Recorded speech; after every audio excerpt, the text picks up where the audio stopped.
Time to get the second race of the weekend underway here in the F1000 Championship at Snetterton. This second race, the BRSCC East Anglia Centre is awarding the Henry Rillett Memorial Trophy to the winner of this reverse grid race. And of course, reverse grid means a topsy-turvy starting order. Dan Levy, invitational winner from yesterday, he will be starting from pole position. Second on the grid is going to be the 11 of Elliot Mitchell, and he will want a really strong start from that outside line. He could get the switch across through Riches and take the lead early doors. Then we've got Dax Ward, third position. He's going to be one to watch off the line as well. He can be really fast on the straight and narrow. And then we've got in fourth position on the grid, Alok Iyengar, returning to the series in 2018. Hopefully, it's going to be a really good battle between those two rows. But let's not forget that we've also got the likes of Walker, Klaus, Sale, and of course our championship leader and dominant streak so far, Michael Watson, from 8th on the grid. This is going to be a cracker. Over to Andy McEwan. Thanks very much. Yeah, it's very rare that we get a dull reverse grid race, and we've got all of our quick drivers starting towards the back for one reason or another. Dan Levi and Elliot Mitchell, though, as mentioned, are on the front row together ahead of Dax Ward and Alok Iyengar. Adam Walker and Dan Clues next, then Rob Sale and Michael Watton, the two most recent champions of the series. Then Rob Bailey and Andrew Wheels. Paul Butcher, the other one to watch for from the 6th row of the grid, alongside Peter Legge at the tail end. But Butcher, his gearbox separated from the engine in yesterday's first race. They've done an overnight engine change on the car.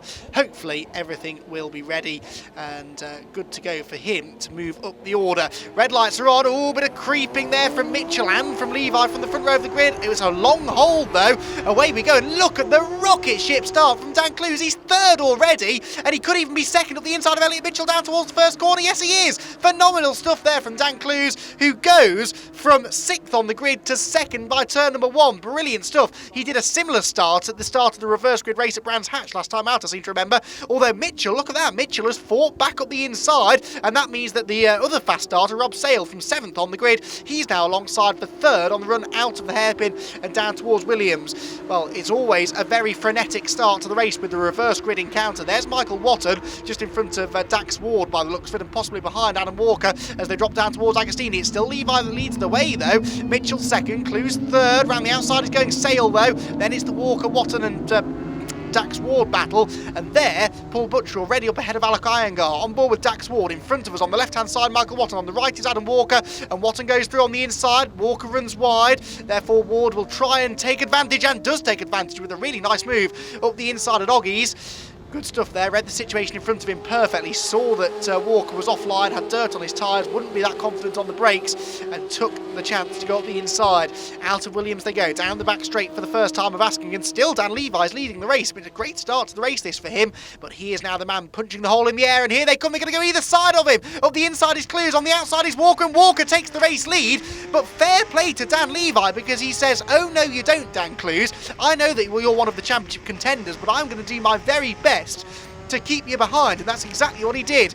So through into the race lead goes Elliot Mitchell. 2nd place though still Levi, and 3rd for a frustrated, no doubt, Dan Clues, because after that storming start he'd have probably been expecting to lead the race at the end of lap 1, and here he is still struggling to find a way past Levi. Can't do it there, goes to the outside at Murray's, trying to make the move stick, and they actually end up losing out here, because alongside him now is going to be Robert Sale as they go down the back straight. On board with Clues, up in front of us there is Levi. We're going back to the inside in towards Riches, and this time he might have done it, and they're all coming through. Michael Watton comes up the inside, Sale goes with him as well, but Watton gains 2 places out of all of that and immediately latched onto the tail of Clues on the run down towards the Wilson hairpin for the 2nd time.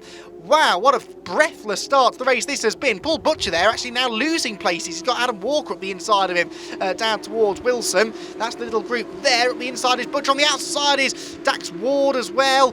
All getting very busy indeed. Through the left-hander, Alok Iyengar there, the blue car. He's been really shuffled down the order as a result of all of this. Up the inside there goes Rob Sale on Michael Watton. Now, this is the fight that we wanted to see. The 2 most recent champions of the series going wheel to wheel. Oh, but for Paul Butcher, it's really not going well, is it? Retirement in race 1 and a spin here early on in race 2 sends him right back to the grid, back to the back of the grid. All that hard work in the first lap or so undone in 1 instant. Right, on board with Dax Ward. That is the impressive starter, Dan Levi, in front of us, who is still running there in 5th position. But Dax Ward will look to try and get the slipstream down the back straight here and attack down into where Brundle and Nelson. You can see there visibly that slipstream effect allowing him to close in. He pulls to the left hand side, but look, as soon as you pull out, you sort of hit that wall of air and you no longer have that rush of momentum, but he does have enough to get the job done. And so down to 6th position now goes Dan Levi, up into 5th for Dax Ward, looking to try and improve on his 6th place in race 1, which if he can finish where he is now, he will do. Back through the bob hole they go up towards Coram. And Dax Ward making the move stick quite nicely there. Only in his 3rd season of F1000 racing is Dax. Doing well here at Snetterton. Then we have Adam Walker and Alok Iyengar, 2 drivers who really you would have expected to have taken advantage of the reverse grid here. But Walker was 5th on the grid, Alok was 4th, and they both just sort of got muscled out at the start. And they're now going to go either side of Dan Levi looking to turn 1. Around the outside goes Walker, up the inside goes Iyengar. And really, for Levi, running in the Sonic Invitation Cup, no real need for him to get too involved with these drivers. He had his chance to try and fight for the race lead, and now just needs to take it easy, although no one's told him that because he's gone back up the inside of Iyengar there in towards Wilson. You can see the reason that it runs in the invitational class. That's for cars that don't conform quite to the general championship regulations, as Iyengar goes back through there. Very close stuff at Palmer's, but that car running with a big rear diffuser, which in theory should give him extra downforce at the back, but that possibly will be hurting his straight line and speed. Iyengar sideways again there into Agostini. That's the corner where he spun on the last lap of race 1. Back with Dan Clues, and that is the race leader up here in front of us, Elliot Mitchell. So it's taken Clues longer than expected, but he has now latched onto the tail of the race leader. We make our way out of Williams again, but look, Michael Watton is there with him. Fair to say, though, that Watton is not having it as easy here at Snetterton as he had last time out at Brands Hatch, where he was already into 2nd place by this point of the reverse grid race and he was about to make his move on Adam Walker. Well, here he's in 3rd and he's got Dan Clues, much more experienced driver in Dan Clues, in front of him, and so Watton is not going to have an easy time of this. What he'll be hoping is that Mitchell holds Clues up and maybe gives him an opportunity to take 2nd place before Clues can take the lead away from Mitchell and start pulling away. At the moment, that's what's happening, look, because it's definitely closer between 2nd and 3rd than it is between 1st and 2nd. I thought for a moment there Watton was going to have a little look up the inside into Murray's. It didn't quite work. So he tucks into the slipstream, down the pit straight again, flashing across the start-finish line. There will go Mitchell, then Clues, Watton, and then 4th place for Rob Sale. But of course, as the top 3 start falling over each other, Sale's only going to get closer to them. Back out of Rich as they go, and there goes Watton looking to the inside. No, covered nicely there by Clues, but you can see the problem here for Dan, because now he's not just able to concentrate on attacking for the race lead, he's having to defend this 2nd place, and he's spending more time looking in the mirrors than he is looking out in front of him. That's allowing Elliot Mitchell to hold on to a reasonably comfortable lead. So it's not a mammoth gap between the top 2, but it is a few car lengths, which is enough that Mitchell doesn't really feel the need to defend into any of the braking zones for the time being. As soon as he starts doing that, then that will be the beginning of the end, you'd imagine, because eventually they're going to outfox him. But if he can avoid defending, there's always the chance he could hold them off. This, of course, is what we love about the reverse grid encounter, because it gives drivers like Mitchell the chance to fight for a race win legitimately. Sometimes when you qualify down in the midfield, you just can't find your way through the order. We're seeing that with the likes of Butcher and Iyengar and Adam Walker in this one. Bad starts have put them towards the back of the field, and they're not really being able to just breeze past everybody. But if you give one of those drivers the chance to start at the front, they have every opportunity to hang on to win. Really hanging on there down in towards Brundle that time, because it did look as though Clues was going to get alongside.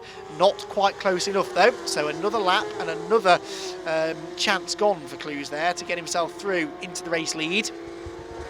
They're not really holding each other up sufficiently here for Sale to close in though, as of yet. But if they start running side by side, that could all change, especially if they start doing it through the infield section, where it's all about momentum. One corner leading immediately onto another. This corner there at Murray's leads immediately onto the pit straight though, and it wasn't well executed by Dan Clues. He loses the toe to the race leader, and right in his slipstream is Michael Watton, possibly even alongside as we rush down towards Riches. Yeah, look at that defensive line being taken by Clues.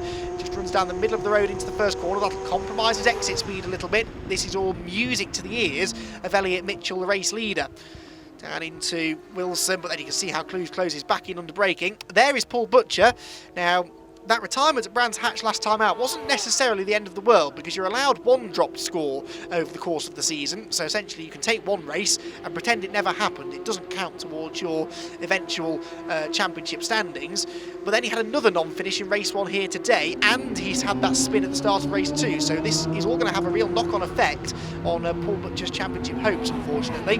Just in front of him, Adam Walker there, having a little look to the inside of Alec Iyengar, and they in turn are both chasing Dax Ward, but you'd imagine that Butcher will be looking to try and reel them in over the next few laps. Running out of time there, we're into the second half of this 15-minute race though, round number 5 of the Speed Group F1000 Championship, and here is the number 29 machine of Dax Ward, not making friends with the Apex and Oggies, but you can get away with taking a late Apex there. Oh no, that's gone wrong though.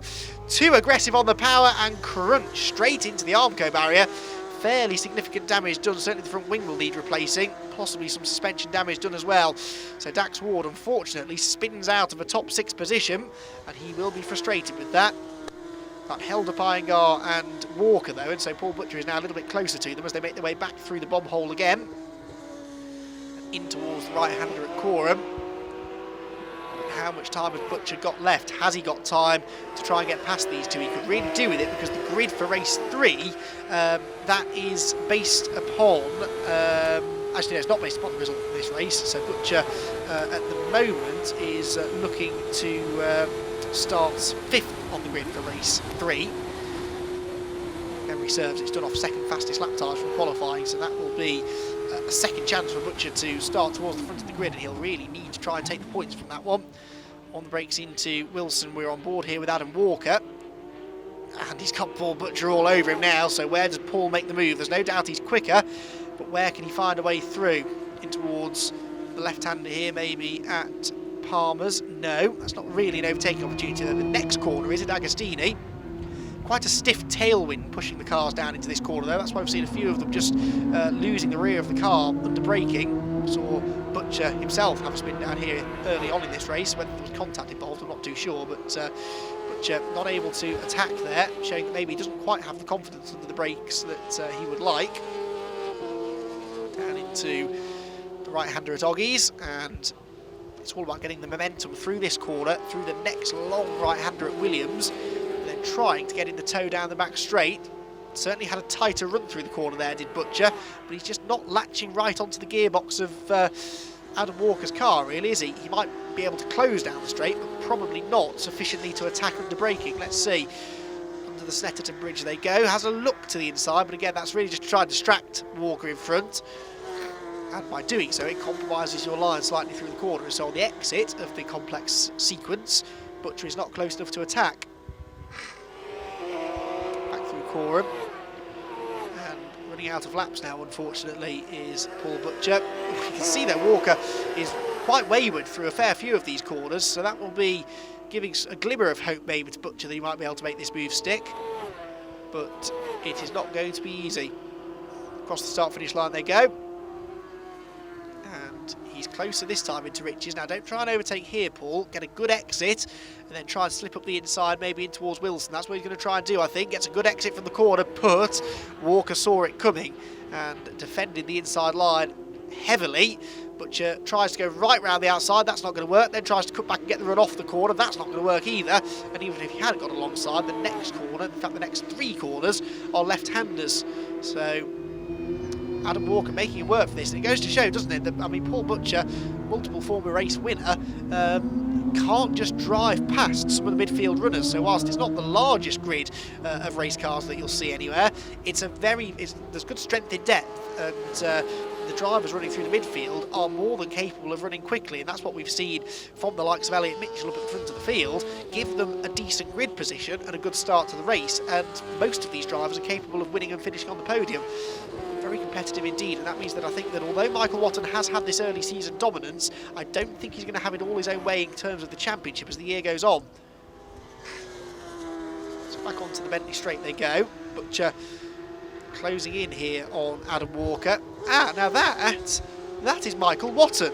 What has happened to Watton? Yeah, Watton's fallen down the order here. He's almost into the clutches now. In fact, he's being overtaken, so there's dramas for the championship leader, dominant championship leader so far. Now, could this be a retirement? The smoke from the back of the car, look at that. That is the number 1 car of Michael Watton, and this is very rare indeed. It's rare that you see him run into mechanical issues. That car very well prepared indeed, but Michael could be heading for a retirement, and that could be disastrous because, as we mentioned, only 1 dropped score available. That will become his drop score surely, so he can't afford any more slip-ups throughout the rest of the year. Meanwhile, at the front of the field, the battle for the lead is still going on, look, and this is Dan Clues closing in on Elliot Mitchell. Elliot Mitchell leading the way here, and has done since the early stages. Can he hold on to take a sensational race victory? Car number 11 of Elliot Mitchell looking for what would be his first ever victory in the championship. Can he do it? He's never even had a podium, in fact, as Elliot, so regardless of what happens, as long as he doesn't throw it at the scenery on this last lap, he's on for his best ever finish in F1000 racing.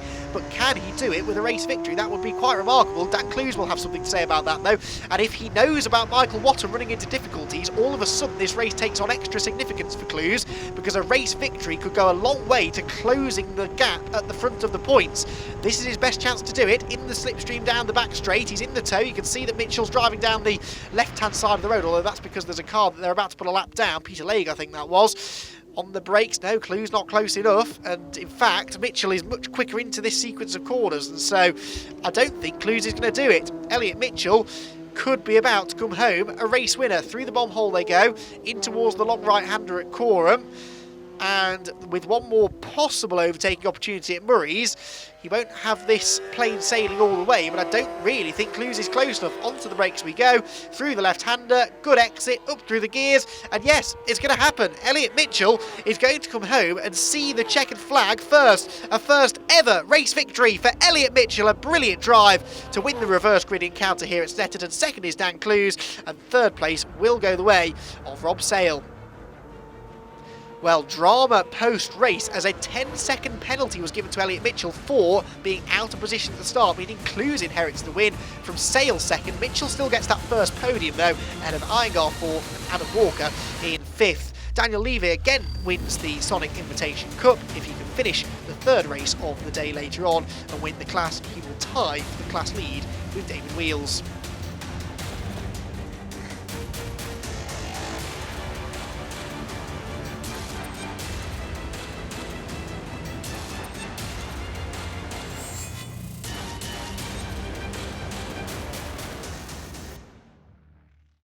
Dan, let's bring you in. Dan, you are the 2018 Henry Rillet Memorial Trophy winner. How about that? Again, I think I had that a couple of 3 years ago. Really pleased with that. Well, talk us through that race. It was quite a battle. It was quite a battle, yeah. It's in this early on, I got a good start again. So yeah, okay, we're away here, and Dan Levy was doing a cracking job first lap, just backing everybody up, thinking this is turning into chaos. So managed to get past Dan, and so did Elliot, and Elliot was away. It's like, okay, and then. See, Michael and Rob were pretty close by, and we seemed to, I'm not quite sure what happened to Michael, he seemed to disappear, but could see Rob and we were sneaking away from it, Elliot and I. Then I think I got a little bit lucky. Saw a board with Elliot's penalty, and I thought, no need to race him now, just sit here and sit in and follow him around. So gutted for him, because I'm not sure I could have passed him, but yeah, really enjoyed the win. Well, brilliant stuff. Go get on that podium and enjoy it. Thank you very much. Well, Rob, another second place in terms of the Circuit Championship. That's a really, really good result. Yeah, I hadn't even thought of that. So, yeah, you're right. Yeah, we're doing okay. Like I said to you guys earlier, the start was the key from the reverse grid. I did make a few up, which I was happy about. And then I was following Michael, and I believe his coolant came out of the car. So I was the first man to catch that, which made a few tricky corners for me. Dropped back off the leading guys. Then, yeah, it's just hard to push to catch him back up again. So surely now for the third race, you're going to want to push for a win and get 3 different winners out of the weekend. I believe we're starting on pole. We got the quickest lap in that race, so got as good a chance as any, haven't we? So fantastic. Well, hopefully it's a good end to the weekend. Good luck. Thank you. Well, Dan, another Invitational Cup victory, but talk us through what it's like to be on the pole position on a reverse grid when you've got everyone swarming around you. Pretty nerve-wracking, considering yesterday my pace was not good, really. So I thought, you just got to keep it together, really. You know, they're going to come at some point. You just got to hold them back and defend your position, and that's what I did. So I kept them off as much as I could. There was a train of them at one point. I think it was about the end of the third lap or something, and one came, and I thought I've got to give that little bit. You know, they were literally nose to tail. I think about 5 of them, but it was great. It was, you know, wasn't far off the pace. They were faster on the straight, so at some point it was going to happen. But it was good fun. Really enjoyed the reverse grid.